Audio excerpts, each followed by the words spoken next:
Hey guys, this is Mike with Open It and Play. Today we're looking at the Deadpool Legacy Collection from Marvel Legends.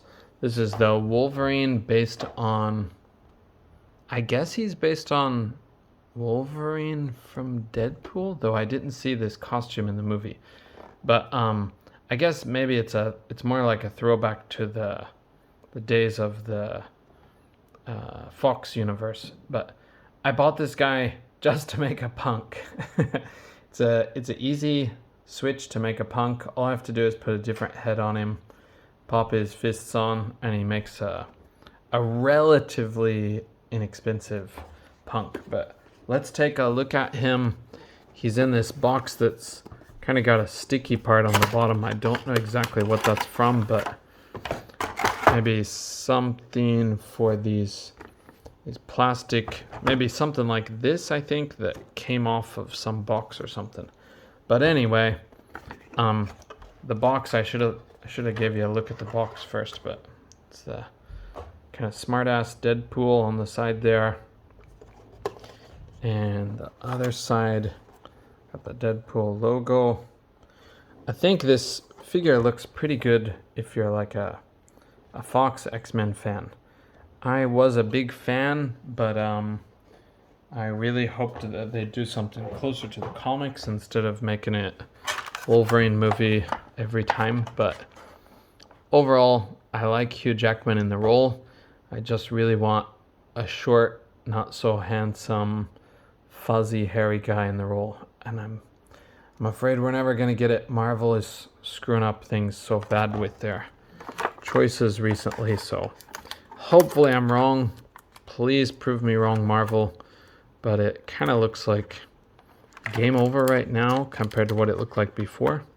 I thought it would get only better for the loyalty to the comics, but it's actually getting worse. They're doing things off of the gimmick comics from like more modern era of comics. But anyway, I'm blabbing on. Let's take a look at this guy's accessories. So he has an alternate head sculpt that you can see here. The likeness is pretty good to Hugh Jackman. He's getting almost a widow's peak there. Looks kind of cool, looking handsome. His hair is not too wacky, and he's got these little fists that come with him. So, okay.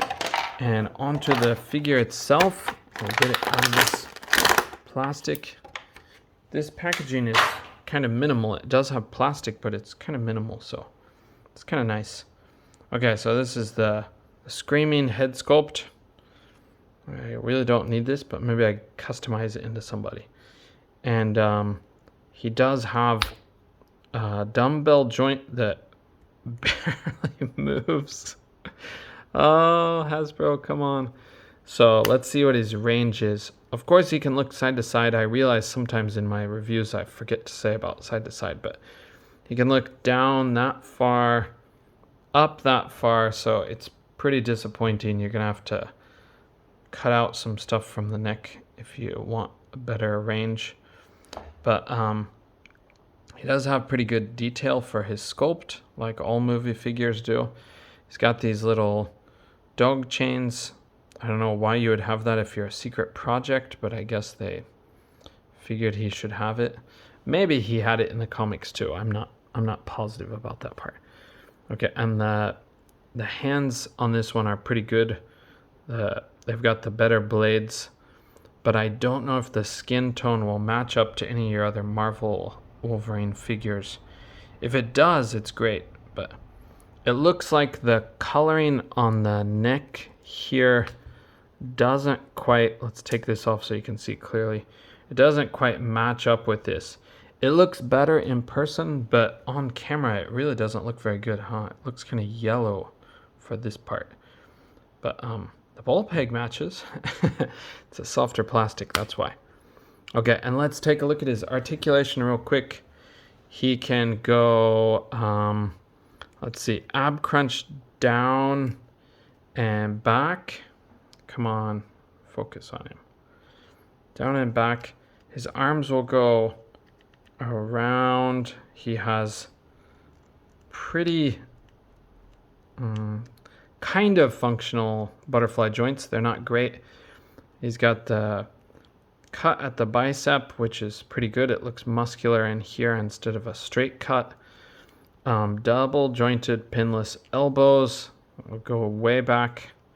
Those look good, and they actually look pretty natural compared to some of those kinds of elbows. And he's got the hinge like this, and the good claws, like I said before. He's got a twist at the waist. Seems to have a little ratchet action, though it is a softer ratchet. Can kick up to here. That's not great.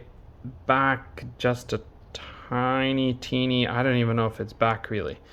Yeah, maybe it's not back exactly, but okay. And then he's got a thigh cut, double jointed, pinned.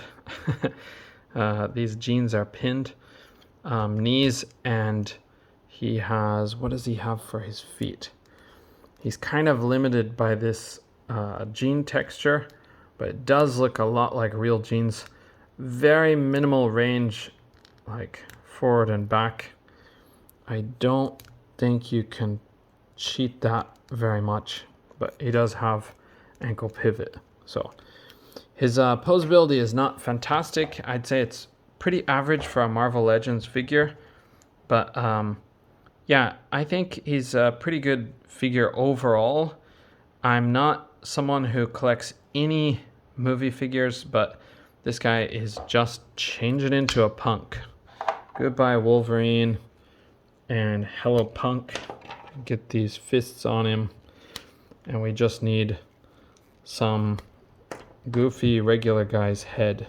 Hopefully somebody that looks slightly tough. But yeah, it looks like a street punk to me. I might put a little green stuff and change this to a different shape so it doesn't look quite the way it does now. It's a little too recognizable. Okay. Anyway, thanks guys for joining me on this one, and see you in the next video. Uh-oh. Out of focus.